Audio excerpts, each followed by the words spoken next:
Everybody, welcome to the Story Studio podcast. Do you see how that was an efficient open, because normally I say, "Hey, everybody," and this time I just said, "Everybody." We're constantly maximizing our systems. We are maximizing our systems. It only took 3 hours to maximize that. It's like that episode of The Simpsons where Homer works from home and he discovers that he can triple his productivity. Instead of typing YES, he just type Y. Oh my God, we almost watched that episode last night, like this close. And then we decided to watch the 21 short stories of Oh, that's one of my lesser favorites. I would have definitely chosen the first. No, that one's great. It's got the little Cletus vignette. The Cletus vignette is good. That's true. The whole thing feels Look at that pointy-haired little girl. And the little jingle, some folk will never lose a toe, but then again, some folk will. Like, it's just awesome. And the whole thing plays like a fever dream, and it's not like any other Simpsons episode. Is that your something cool? It can be. Sure. Do you have another something cool? You never go first, so. You know what we started watching is the Kaminsky Method. Have you seen that? I've seen it, as in there it is, but I've never watched it. So I totally skipped it over because it looked kind of boring. It looked like old people complaining about being old is what it looked like by the trailer, which I just seen that trope. What, is that the tagline? Also called Thanksgiving dinner.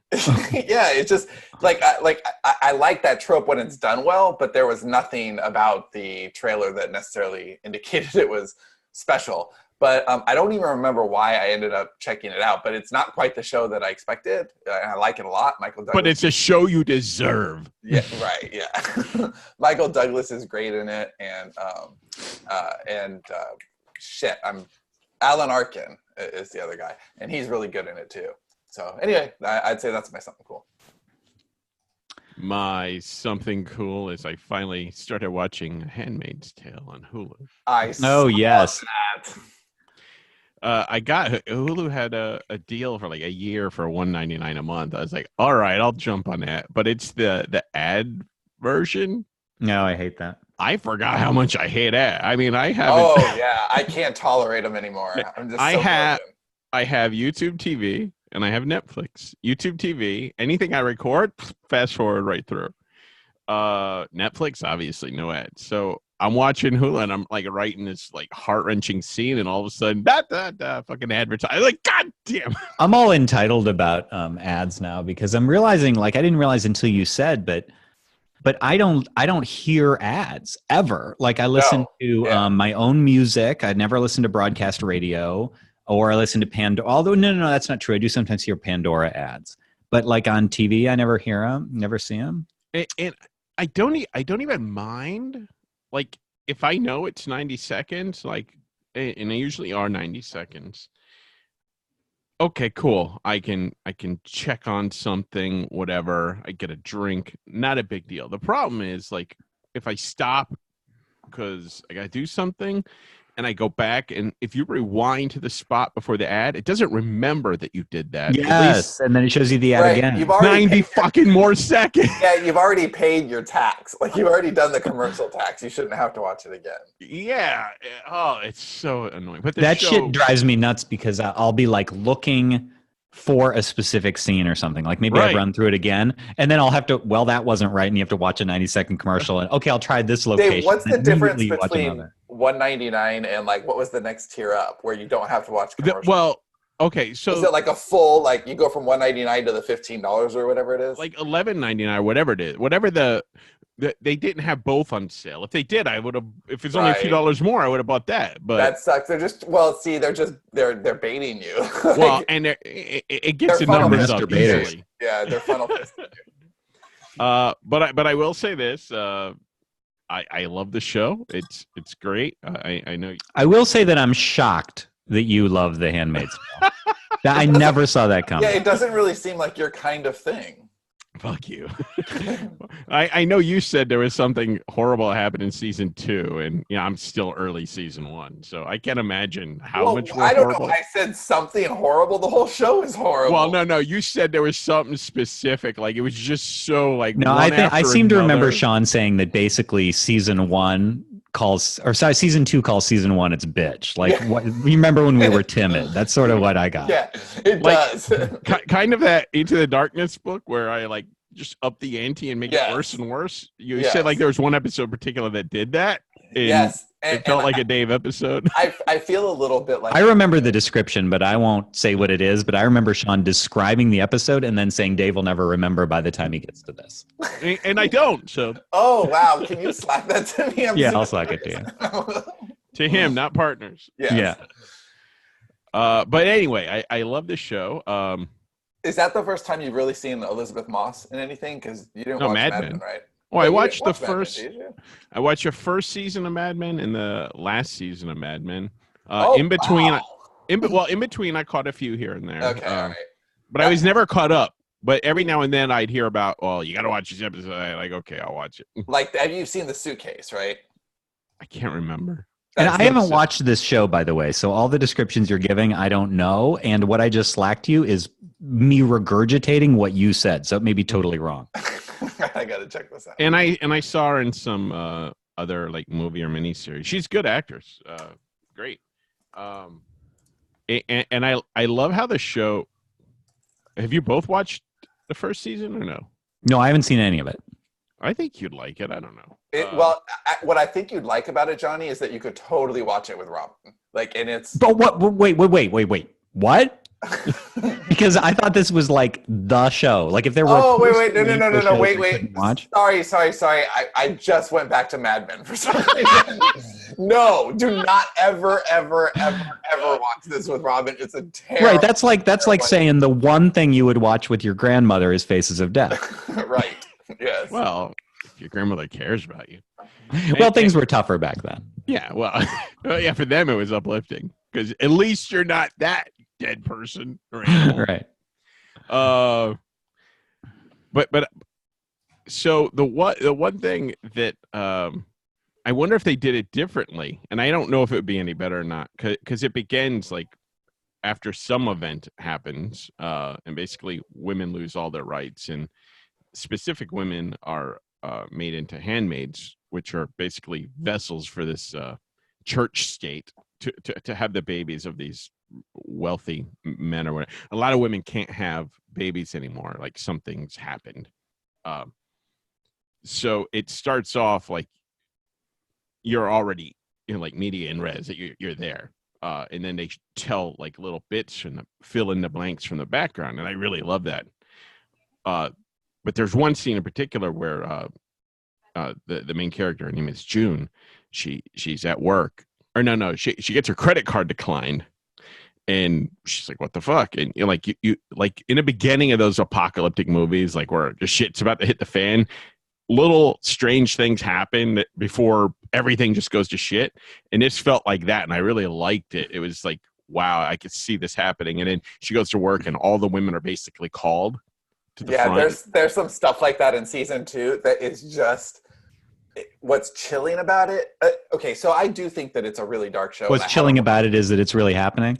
A little bit. So there are scenes in season 2 that really do feel like, wow, that's not too far from a reality that if we keep going in that direction, you could see, because what it does is it takes something to its most illogical extreme. Yeah, but it's not. It only seems illogical to us because we haven't seen all the missing steps. But what season 2 does rather brilliantly is takes a few of those steps and fills in the blanks so you could see how we got there. And that is terrifying because, like we always get there one step at a time. And a lot of people will accuse the show of being torture porn. And it's a little too heavy for me, like, because I don't watch it. Even Haley's like, I'm done with it. Wow. Yeah. Okay. And there's no way Cindy's watching it. Like, I mean, she watched it because she was supporting Haley, and I watched it. So is this the Jägermeister of shows? Yes. Like, if you can stomach it, you can brag about it. Yes, but I personally don't think it's torture porn. I actually think it's very intelligent that like it's trying to make us confront a reality. It's a warning sign. So yeah, I actually don't think it's torture porn. It's just not like I don't have enough time in the day to make time for Handmaid's Tale. There's stuff that does a lot of the stuff that it does for me, but without the soul crushing. Well, anyway, the scene ends with like all the women in the office being called to the front, and there's like these men in guns and stuff, and they're basically told they're all let go. It's now against the law for women to have jobs, and you're like, holy shit, that happened. So I wonder, like, if they started off in the normal world and then like just showed a couple scenes like right off the front and then went into, I don't know, maybe I'm wrong. But anyway, I really loved the show in the first few episodes I've seen. Well, I'm really glad you are finally watching that. It is dark. Yeah, but it's the most Dave thing on TV, really, that you hadn't seen. And it does, and you do feel like I feel like I don't know. Can I handle 3 seasons or whatever there is of no happy ending whatsoever? I don't know. Well, I'll just stay away. I probably should have announced today's show before embarking on this downer fest, don't you think? This is about the fiction formula. Stick around, even though we're talking about this, please. Do you want to start a? Do you want to write a book about? There's a writer, and he's very gloomy. He writes about children in jeopardy, and then we learn that somebody's been siphoning off all of his ideas to create shows. They create a show about women being oppressed in this post-apocalyptic future that's like, can you take it? That book was written like 30 years ago. There's no way she got it from me. I wasn't dark yet then. A movie about a bearded angry before guy Dave's life got rapey, who kills people with a ball peen hammer. Like it's all the thing. I'll do mine quickly because there are 2 like really, really, really super cool things that I would love to talk about with the company, but I don't think I should. And I'll just say that I finally got around. You should tease everybody like that. People love it. Well, because it's internal to you guys until it's a thing. It's just it's structural, but nobody would care. But I finally got around to watching Rick and Morty, which people had said that I should watch, and I just started watching that too because it's on Hulu. Okay, now I've got to start because everyone keeps talking about this show. Yeah, Sean said to me, should I watch Rick and Morty now that you're watching it? I said, yeah, you should. Like you'll like it. Everybody has talked about like not just the fun, but the like story structure of it's right? Smart. It is. It's a smart show. And but it was over too soon. Like I got to the end and I was like, wait, that was 3 seasons already. That's all there are. It's back now though. Right. And I did see that, but I don't think they're on. Are they short seasons? They're reasonable. Maybe 12, 13 episodes. I don't remember. Or they're just like half hour, so 20-some minutes? Yeah, they're short. And so when I got to the end, I was like, well, shit, now what am I going to watch? So I started watching Santa Clarita Diet, which I hadn't seen, which is real fun. So I think that's canceled now. Yeah, I tried that twice and only made a couple episodes in each time. No, I dug it. I'm digging it so far. I'm only like 2 or 3 episodes in, but I really want to know what happens. So that's fun. Drew Barrymore is a zombie, just saying. Okay, so all right. So do you have one? And then before we move on?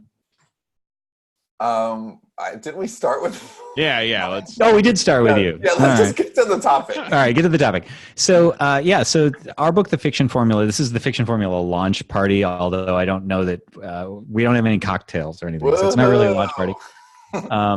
But that's what we're talking about because we did just. I mean, as of Wednesday, the 12th, I think, of December.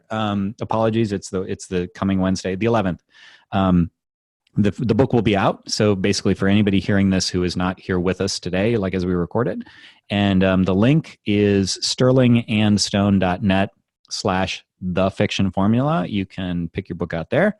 And we can't pick it out. There's one option. It's the fiction formula. Wait, do we get choices? No, you don't get choices. You're not really picking your book. It's choose your own adventure. You're picking up your book. I was distracted by some language that Neve used in the show notes, and so yes, you're picking up your book. Well, what about people who are now disappointed that they can't pick out their book? This is bullshit. You can pick it out. I want to live in a country where I can't pick my own version of the book. You can pick it out. Should we have a couple cover choices or color choices? No. You can pick it. There's just one option, but you're still getting to pick. You get a different version. You could pick the John, Shani, or Dave version. Sean, can you imagine the Dave version? The gloom. Give up now. One page. There's just you can't actually read the text because there's blood. In the Dave version, Joaquin Phoenix delivers it. Why bother? Gun to the head. And so we just wanted to talk through kind of what's in it, what not just what's in it, because that would just be an autopsy, but like why we wrote it and why it's different from like why it was necessary to write a sequel, because we've been calling this the sequel to Write, Publish, Repeat, and it very much is. We also tried to call Iterate and Optimize the sequel to Write, Publish, Repeat, which it was not. We tried to call Fiction on this. I don't know. There were a few things, but this. So you're saying this might not really be. No, this is actually. This actually is right, Sean. That's a good topic. Describe why it's actually the sequel this time. Well, because it really is the book that. All right, I think I tell this story in the. Is it like the New Testament, like superseding the Old Testament, so people should now ignore the first book? Yes, it is just like that. Okay, yeah, I remember to forgive you all for your sins. Yeah, I just remember when Jesus was like, "Dude, I'm in this one." So it's the sequel. This one, Dave did even less writing than. Well, we didn't give him credit this time. Yeah, right. The first time he no got pretense. Yeah, the first time he got pretend credit at the end. This time, well, I wrote a chapter or two. That last you did. You wrote the thing about. I remember it was about typography and covers. I think you wrote some stuff about. So. That's awesome. All right. Well. Well, in the first one, he didn't write shit for this one. There's nothing for this one. Did we give him a footnote or anything? We should. No, we didn't. I'm sure you made fun of. He's mentioned. Oh yeah, we definitely. Oh yeah, we don't write anything that doesn't mention. Yeah, I think that I think the thing that I remember making a Dave joke about, although it's just as much a joke at my expense, is I said that we tried to keep the preamble, the ahead of time stuff, the early stuff, the preamble, short, because in Write, Publish, Repeat, it was so long and people said we must really be in love with ourselves. And I said that was fair. I said, but it really worked out because I'm in love with myself. Sean's kind of neutral and Dave hates himself. So it averages. Yeah. It does work. It is very balanced. So other than that, what's the reason that we wrote it? Well, okay, although that is a really good reason. So, and Dave, you're not the only one who gets mentioned. Damon, Courtney gets mentioned. So do his beaver nuggets. So there's that. Yeah, you're welcome, Damon, for book funnel support coming forward. There's a lot of history, a lot of in-jokes, a lot of fun, but also a lot of lessons. And I think I tell this story in the author's note, but it's. I haven't read the author's note, but I'm going to get to it because I'm doing the audiobook right now. Oh, all right. Well, it's the story. So it was. Wait. It's one of your stories and I know it? Yes, you do know this one. This one included you kind of. It's when I went to a friend's house for dinner. I've heard this only about 60 times. Yeah. So this was like 10 days before Write, Publish, Repeat was going to come out. And this is a friend we have who's sold millions of books. Now, wait a minute. I'm sorry to interrupt you, but you do know that I told this story too in the book. I mean, I told it in brief. Like I just briefly mentioned it. Yeah. No, I did know that. Okay. Redundancy. Built in. But so anyway, the person's like, yeah, I hate your book. I hate your book. It's terrible, and it's too wordy. You weren't eating dinner at my house, right? No. This is the opposite of the kind of dinner I would have at your house. And so this person just said that it was terrible, and we brainstormed, and he's like, yeah, you should have called it the fiction formula is what we ultimately decided on. And I'm like, yeah, we've been talking for a year now about how there is no formula. We can't be the fiction. And the point that we were at, I remember having this discussion, and it was really a selling your soul to the devil sort of a discussion that we were having, because it was like, oh my God, he's totally right. It will sell better, and I can't fucking do it. Like, there's no way. It was already called Write, Publish, Repeat. Like, we already had that in our heads. It was a very friendly title. It was approachable. And to call it fiction formula just felt like we were just slapping you in the face. So welcome to the book where we finally did. Yeah, right. And we sell out. His argument was, dude, you guys are talking about commoditizing fiction, but you didn't write that book. You explored your business model. Commoditizing in a good way. Right. But we were we were doing it, and this is early. So the indie, I mean, this is 2013. The indie movement was just getting started. There wasn't a lot of information out there, and we were, early in, articulating a lot of this stuff. So he actually wouldn't take no for an answer, and he went and he bought the fictionformula.com for me. And he's like, "You're just an idiot if you don't do it. Now you own the domain name." And so we didn't. But when it was time to do this book, it was obviously the right title. And we're not the same authors that we were 6 years ago when Write, Publish, Repeat came out. All three of us have learned a substantial amount of stuff. We've written a few hundred books between us. We are now working with a whole stable of authors. We've worked with thousands of authors over the last, 7 or 6 years since the book came out. We've had live events and masterminds, and we just really understand the space in a way that we didn't before. But it's not just an understanding of the space and the craft. Maybe that's what you were just about to say. Right. It's all of it. It's the space, it's the craft, it's how our own individual personalities fit into that. And I mean, that might be a good place to start is the number one, I'd say probably the biggest takeaway for me, the difference between then and now is the idea of genre therapy, which is a fairly new thing for us. I think it's less than 2 years old, maybe 18 months. But something we kind of just stumbled onto when we were bringing new authors in for the first time. And we realized that most authors are not writing in their sweet spot at all. They don't really understand what it is that makes them gifted as a storyteller.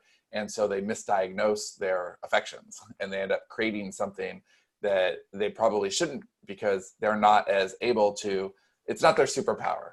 And so that's kind of just informed us. It helped sharpen what Johnny and I were creating, because Johnny and I are, as anyone listening to this probably knows, we are serial genre hoppers. We cannot, I mean, even right now we're doing, we're I don't know, we can't stick to anything. We've got sci-fi, we've got, women's literary fiction. The last thing that Johnny just handed me to go over, it's a pitch package for this thing that we're doing. That was one of the things that I thought was cool that I didn't know if we should talk about. Yeah, I don't really know how to talk about it. But it's a pitch package that Johnny put together based on a property that we both really like, that it may have legs in a different medium. And it's totally women's fiction. It's not anything like anything else we've ever written. And that's just kind of how we tell stories. But shortly after Write, Publish, Repeat, that became a definite detriment to what we were doing. We couldn't make money. Not that specific book, the hopping of genres, the way that we were approaching selling fiction for us particularly. Yeah, we just couldn't move it anymore because our readers didn't trust us. They didn't know, Well, it's I want to push back on trust. I think that they did. I think they trusted us they trusted us to tell a good story. They didn't know what kind of story we they were weren't going to get. right. We weren't consistent. We weren't a predictable experience. Yeah, and even within the genre hopping, we didn't deliver on our promises, which Dave and I were even worse about this. It's like going to a movie theater blindfolded. You're Hey, going to see something. You're going to see something, and or going to a favorite director, but you have no idea what the movie is whatsoever. If you go to see a Spielberg movie and you're hoping for something War of the Worlds like, and you get Schindler's List. Schindler's List. Yeah. It's different. So figuring that kind of stuff out for us has been a really big deal, and we have a lot of clarity now. So it didn't change it didn't really change what Johnny and I write or how we write, but it gave us framing so we pick our projects better. And once we were able to say, okay, we write Michael Crichton style stuff. That's what we do. That is our sweet spot. It helped us to know that when we want to write something outside of that genre, maybe using a pen name is the best thing to do. And I mean, this is stuff that was advice that was out there when Write, Publish, Repeat was. This is advice I gave you. This is advice that Dave gave us. But we had to experience it to know, because I think Johnny and I still very much believe in our original premise, which is if you get big enough, you can do whatever you want. The problem is we were doing it when we weren't big at all. Right. And we still aren't big enough to do it. And you can't do it algorithmically. Like that was hard then and impossible now. It's just that landscape has changed. Another thing that's changed beyond our own development is that the population, the landscape. I mean, it was happening in 2011, 2012, 2013, but now it's happened. Even though we're still in the kind of early stages of what this will be long term, right now there are millions instead of thousands of authors up there. And so visibility. And all of them are rapid releasing. Right. So it's just writing, publishing, and repeating. God damn it. Yes. Who gave them that advice? Well, and we do realize that we're responsible for. Although I do feel like write, publish, repeat, you know what it is? It's like a Handmaid's Tale. Somebody took it to its logical extreme. Like, yes. I don't know that we would have said rapid release in the way that a lot of people think about it in terms of, because there is a lot of churn and burn sort of mentality, and write, publish, repeat wasn't meant to be that. No, not at all. And in fact, subtraction has been our big thing this year. Just last week we finally write, publish, wait, repeat. A little bit. No, just write, publish.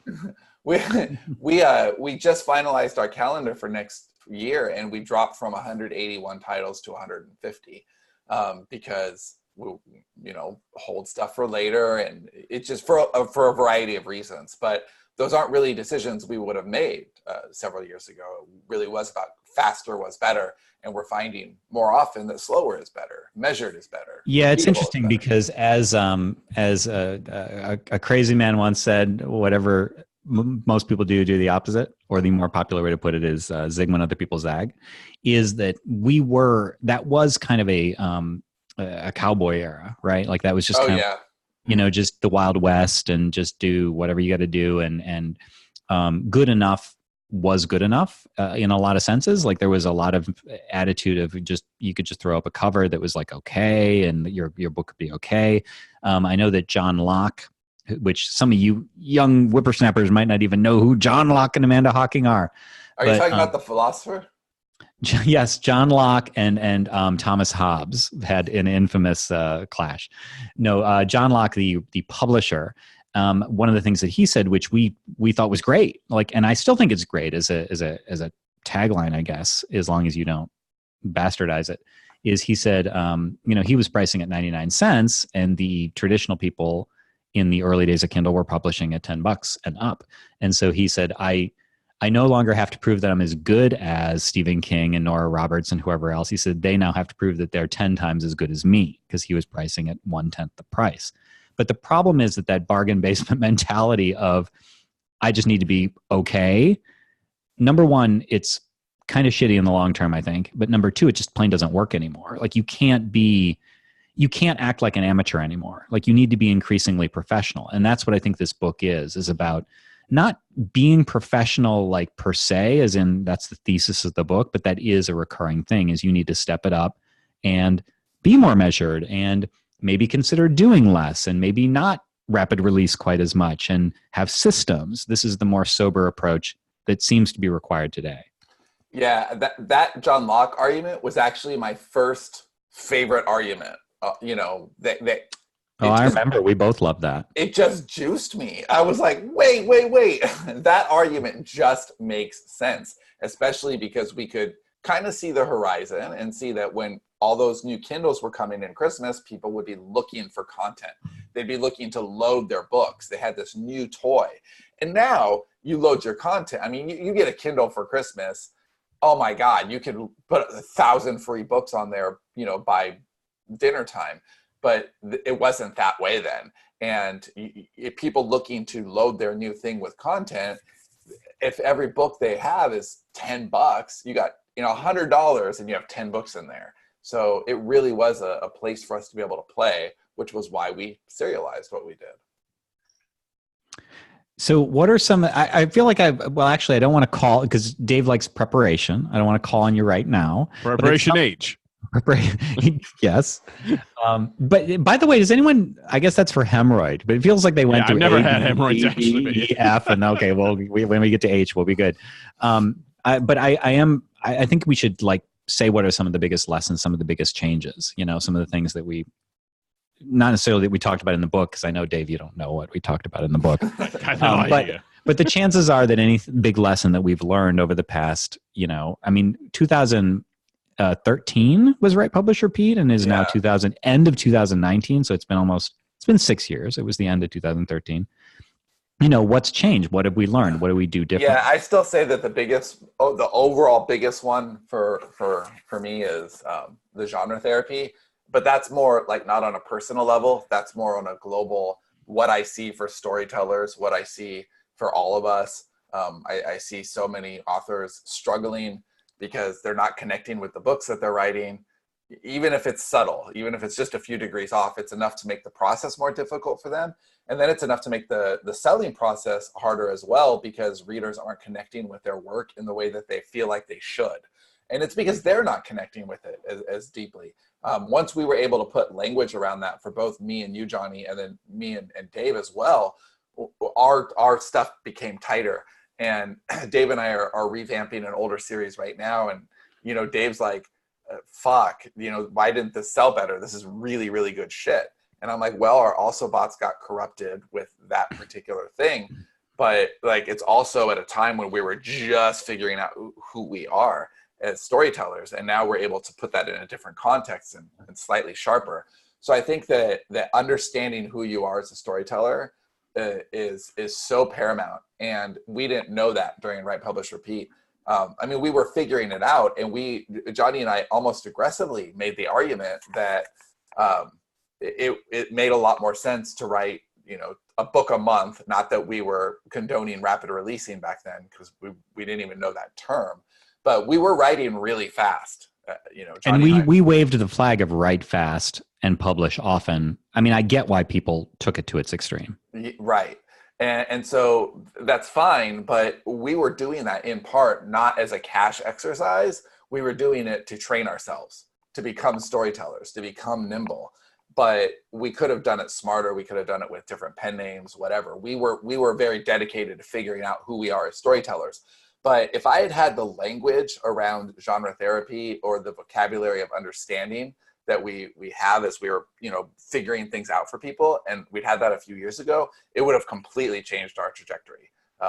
If Johnny and I knew that we were Crichton back then, if Dave and I could have honed in on exactly who we are as storytellers going into 2014, first of all, Dave and I never would have derailed the way we did, because even the fatigue wouldn't have mattered, because we would have been sharper on our messaging. And then Johnny and I would have still taken some pretty bold chances, because that's who we are as storytellers, but it would have been more focused, and we would have been able to parlay, which was Johnny's word at the time. We would have been able to parlay our fiction successes instead of our nonfiction successes. For those of you who can't see it, Dave has leaned forward, so I feel like he might have an answer. But before he does, I do want to say just one thing quickly, and that's with a lot of the things that we're talking about, I could see some people being like, oh, okay, well, this book is one thing, and they're backing off from, like, I could see that argument. It's not. The reason that we called it the fiction formula is, although we have adopted a little more sober approach, the book is really about a repeatable process. That's really what it is. It's called the fiction formula because although there is no formula, and the very first section is about how there really isn't a formula, meaning that you can't follow a paint by number thing that we do and expect it to work for you, but there are repeatable steps. And because we're working with 15 other authors besides the three of us, we're producing a couple hundred books a year. We need a process to handle all these things. But that I would say an increasingly precise, regardless of whether it is fast or slow, is what you need, because it's a forest of authors out there. And what Sean's talking about knowing who you are, is really because you need to stand out in a way that you didn't used to need to stand out. Right. So Dave, did you have something? I think the biggest thing I learned was with the pen names and kind of narrowing your focus on the stories you tell. It's something I knew, but I also didn't know how much the Amazon algorithms would screw you. I think the other biggest lesson I learned was not to talk about your book titles on this show. And why is that? Because it fucked my series. You don't want to, just for anybody who's new to this concept, you don't want to advertise your book in any way, word of mouth, on a podcast, literal advertising, to people who aren't right for your book. Now, all of you might love our books and we love you for it, But since you're writers, if you're used to buying writing books and you come in and you buy our fiction books, that fucks us up. So that's what Dave's talking about. Yeah, and I think we had some idea about the way algorithms worked back then, but we had we knew that you wanted other books that were similar to yours as also bots. I mean, we talk about also bots in the book, but there's a difference between you want the right also bots, which was part of our message, and do everything you possibly can to get the wrong also bots out of there. That wasn't. Well, we were thinking that more sales were good, which is a very natural thing to think. I think that the theme here is that no matter how you approach your career going forward, whether you're more sober and measured or whether you go at the speed of light, this really is about doing things with more purpose. I think that's really what it is. I think that's there. You can't be wild cowboys anymore. Like you may not need process with a capital P, but you do need intelligent thought about what it is you're doing. Yeah, agreed. And also the ability to move faster while also moving slower. So that means being able to really look at the future and not just see where things are going and how you have to adapt to that, but how, I guess, your plans have to be more malleable. Because for us, we were able to, we did pivot a lot. I mean, we Don't start 7 series before you wrap a couple of them. Yes. I mean, really, it is okay to take a break. It is okay to go slower. And in fact, sometimes going slower really does help you to go faster. There's a lot of stuff that we just put out there and it disappeared. It disappeared, and then we had to relaunch it later, which some of that's been successful and some of it hasn't been as successful as you want, because there is something that just happens with decay algorithmically. But it's hard because it's not just with us too. We have a couple authors in our stable, and that's how one of them actually came aboard. We have writing horses. Actually, you guys know 90. We did a show with 90. 90 destroyed her also bots, like just absolutely obliterated them. And she's a phenomenal author with just an extraordinary voice. But she had done enough damage algorithmically that her entire catalog just by miscategorizing her books is what that is. Yeah. And so we learned that you have to be a lot more careful on the front end of that. And, also just with maintenance, like really pay attention to where your sales are coming from and, who else is buying your book. It makes ads easier. It makes growing it easier. We also learned the difference between really nurturing a list or an author platform rather than any individual books. Johnny, do you want to talk about like pre-production at all and kind of what we... Well, I mean, that's one of the biggest things that we've been asked a lot about is about planning and beats specifically. We covered a little bit about beats in Write, Publish, Repeat. We talk a little bit more about them here, but I would say pre-planning, pre-production in general, which is because, I mean, you're going to see a theme. I've said it a few times, but when we say process, like I get that process is kind of like, it sounds very like something an accountant would love and spreadsheets. And it's not that. It's just not ready, fire, aim, which is what we used to do. We used to say, finish, write fast, and then we would publish right away. And that's just not what we're doing anymore. Your question about pre-production, it's part of that. It's part and parcel of just being more measured in our approach to any individual story, regardless of when it's going to be released. What do we talk about how we create pre-production packages with we cast how we cast our people now, how we cast our characters, how we do location scouting, how we write beats, how we handle world elements, but also with genre therapy in mind, because Sean mentioned that, is sort of the finding the intersection between just writing the first thing that comes to you and genre therapy and writing to market. Like where does that Venn diagram overlap? Because the write to market approach is great if you are a good fit for whatever the market tells you to write, right? So if you're like, well, this is the hot, so like lit RPG was super hot a little while ago. I guess it's cooled down, right? Maybe it's still hot. I don't hear about it like we were hearing about it constantly for a while. Right. So that's the sort of thing that, like, if you were doing like a pure right to market sort of thing, then you might say, okay, well, lit RPG is hot, so you might go for it. Now I realize that, all due respect to Chris Fox, I know I'm bastardizing his, because he has right to market. But writing purely to market is just sort of like what's hot right now, so I'm going to write to it.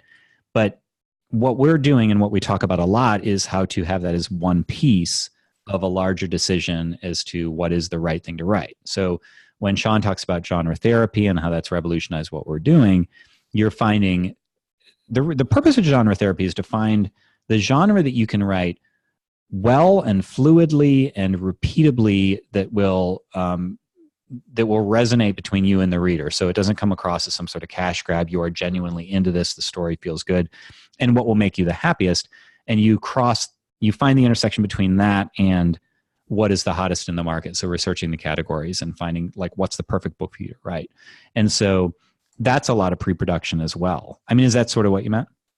Yeah, and I think for me too, something about pre-production that changed a lot from write, publish, repeat to fiction formula is, and I thought we were doing this, but I realize now we're doing it much better than we were, and that's making it more about the reader than us. And so what I mean about that is an original, like I was happy with a draft.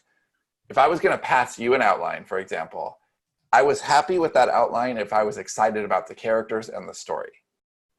I'm good. Like, I know Johnny's going to take this and he's going to do something amazing. And that's what I cared about. If I had an outline that I was excited about to write, I'd write it. Same with Dave. If we had a concept on a story that I was excited about, that was enough for me. Okay, Dave, put the bones of that story down and I'll get to my draft. But that's just not the case. I don't want to write anything unless Bonnie looks at it and tells me where the character moments could be sharpened or where, you know, the reader engagement will be hooked. And I think that the amount of pre-production energy that we have into a company is so much greater than it was. And it's funny because if you look at what we were saying in Write, Publish, Repeat, we were actually talking about a lot of pre-production. We've always talked about pre-production. We've always talked about casting and getting your outline, you know, and story and getting all in shape. But I think that very first big production package was for Axis of Aaron. It was. Right? And that was after Write, Publish, Repeat by a few months. And that was the one that was like, oh, this is this is some next level shit. So we were already on our way to I mean, I don't even want to say that was double. It was more like triple or 4 or 5 times the level of care that was all of a sudden going into the pre-production. And then once we brought Bonnie in and other authors in, it just became a whole next level thing. Yeah, you'd think that I would know this, and I don't. But in Write, Publish, Repeat, I remember talking about beats, but I guess we talked about them because I remember giving the example like Unicorn Western beats. Yeah, and they were. Gets divorced and you did a little bit with the Beam and talking about casting there because there was. I mean, we cast from. But it was casual. It was just like in the beats, like, oh, right. Hey, this would be Mila Kunis or something. Yes. It was very casual. But even now, it's substantial. You know, so Dave is writing another book in that series that we were just talking about a few minutes ago. And that went several times, you know, and he was like, I'm ready to write this. But then he got a bunch of feedback because that's just more important. Actually, Dave, how did you feel about that? Because I know you were ready to write, but then you get feedback and then you're like, oh, shit, it's not ready to write. And then do you like that part of the process, or is it irritating because you want to get writing faster? It depends. I like if it saves me from shit I didn't see, which this did. Like there were elements like I didn't see, and that's typically, you know, where I fall down when I'm writing, like the things I don't think of ahead of time, and like, oh, I didn't see that coming. And I'm sure, you know, there's still always going to be a little bit of that in my writing, but it helped me to tighten the focus and change some things that I otherwise wouldn't have changed until after I'd already written a draft. Like, oh, I got to go back and change that now. So because it's like an acknowledgement. I think that we have this tendency, especially in the earlier Cowboy days, to we can just write. It'll all be fine. All we got to do is write the draft. And now, you know, especially with Dave, he's thrown away several drafts because he gets to the end. And then he realizes it's, even if it takes more time up front, it could take 3 or 4 or 5 times the amount of time up front, and it's still faster than having to get all the way through the draft and then starting over, which isn't just like a bitch when it comes to your speed and momentum, but like it sucks. Like you take an emotional beating having to lose that and start over. And For Dave, I know it wasn't just inertia. I know that there was a while where Dave started to doubt his ability to tell stories.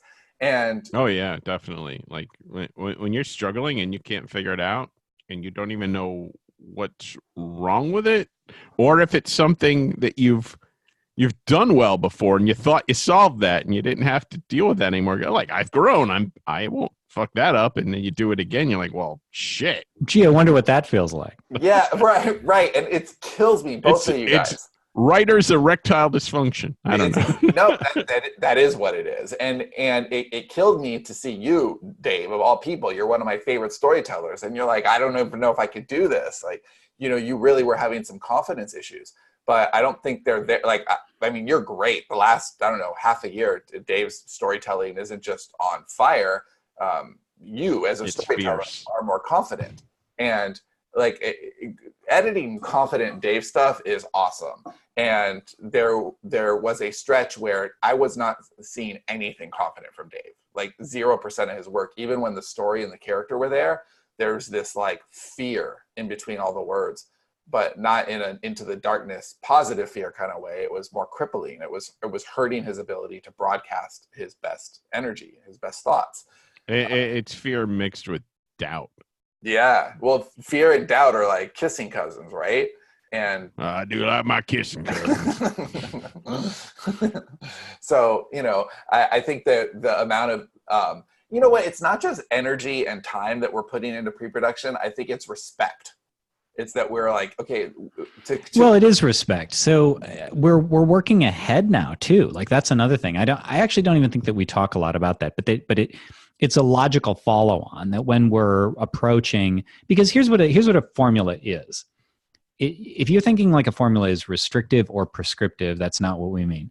A formula is really like guidelines, right? It's like it's kind of what not to do as much as what it is to do.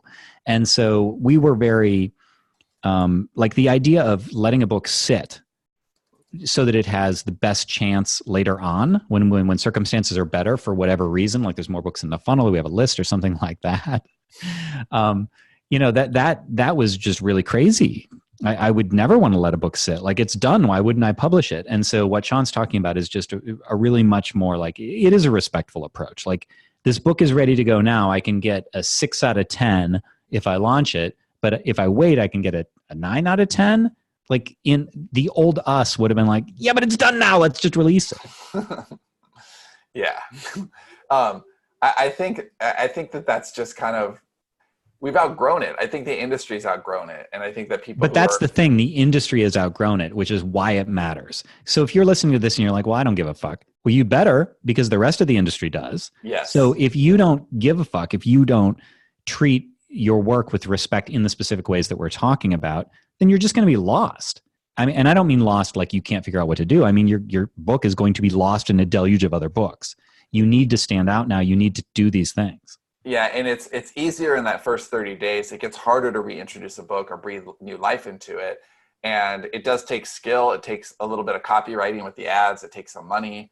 And it's just better to get it right the first time. Yeah.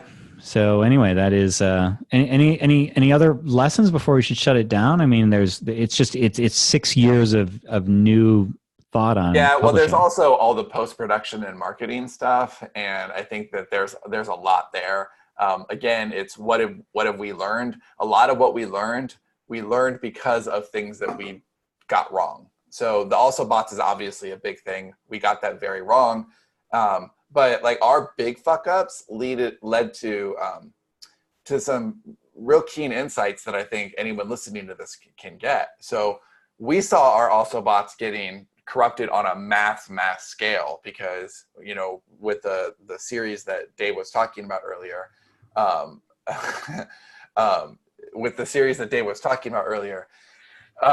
that was the one where, like, we love you, Chris Fox, but like Chris Fox like owned our also bots for this thriller series.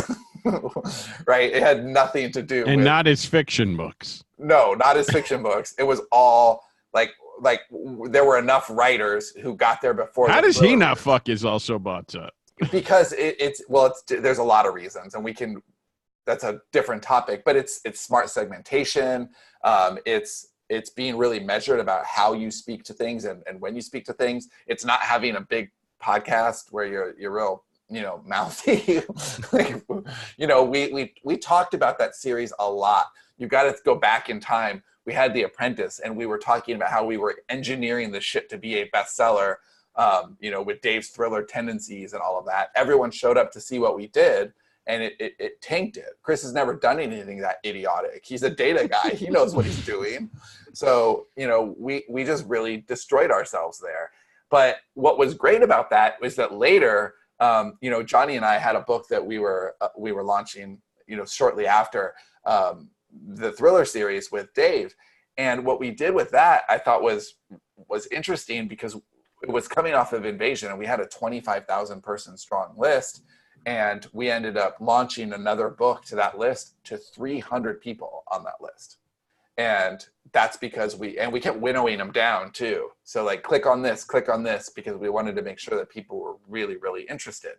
But we were able to get more traction with 300 people than we were with 25,000 people. And I think that that's a core understanding that a lot of authors don't get, because they want volume. And if you've got 100 people in the first month who bought your book, but they're the right people, that's way better than getting a few thousand that are going to, send Amazon the wrong message. Yeah. So if I could just restate some of what Sean just said, just to keep it real brief, because I could see people going like, oh, wait a minute. Why is a list of 300 better than 25,000? I mean, I'll just to repeat again, it's targeting, right? So like 300 people who are perfect for your book, 300 people who are like, okay, I like military sci-fi where the captain has one leg. I mean, I'm exaggerating, but you know what I mean? Like, wow, that's so specific. Like, well, but I mean, nobody steal that, okay? Because I'm going to work in that genre. That's a genre now. Like, those highly, highly targeted people buying your book are way better than sending it to a large list, which, number one, a lot of people will go to the page and then leave, which is a conversion issue. So if they go to the page and then they click away because they're not even interested in considering it, okay, well, that's a problem. Or if they go and they buy it, even in larger numbers than the 300 that we were talking about, then that's a problem, because your also bots get fucked up, at which point Amazon doesn't sell your book as efficiently to new people. So that's I just wanted to repeat that. Yeah. Okay, so the fiction formula is out as of now for 99.99% of you, other than the few of you who are here live. And you can get it at sterlingandstone.net/thefictionformula. Make sure you get the in there.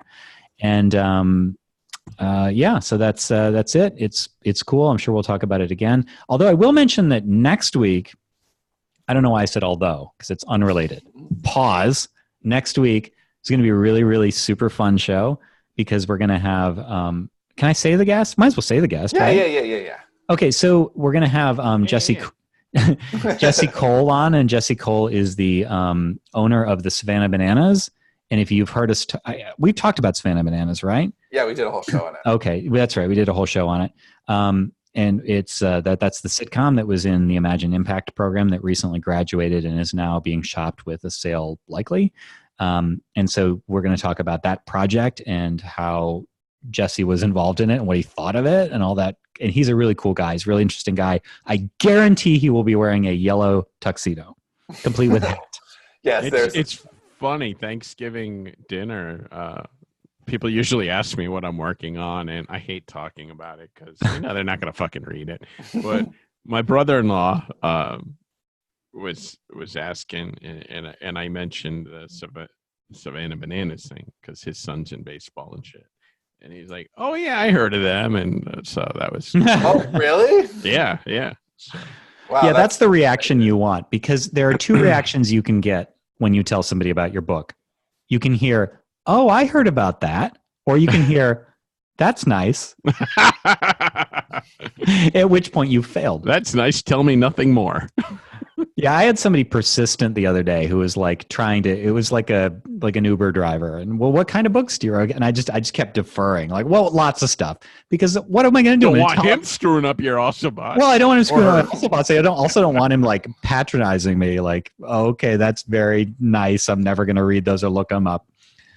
Yeah, so that's that. So anyway, so yeah, The Fiction Formula out now, sterlingandstone.net/The Fiction Formula. And next week we'll have on Jesse Cole, and that's really cool. Any final words from you two, or are we just saying goodbye? We can say adios. All right, well then go ahead. Adios. Do you want to say it? I'll let you. Adios! Muchacho.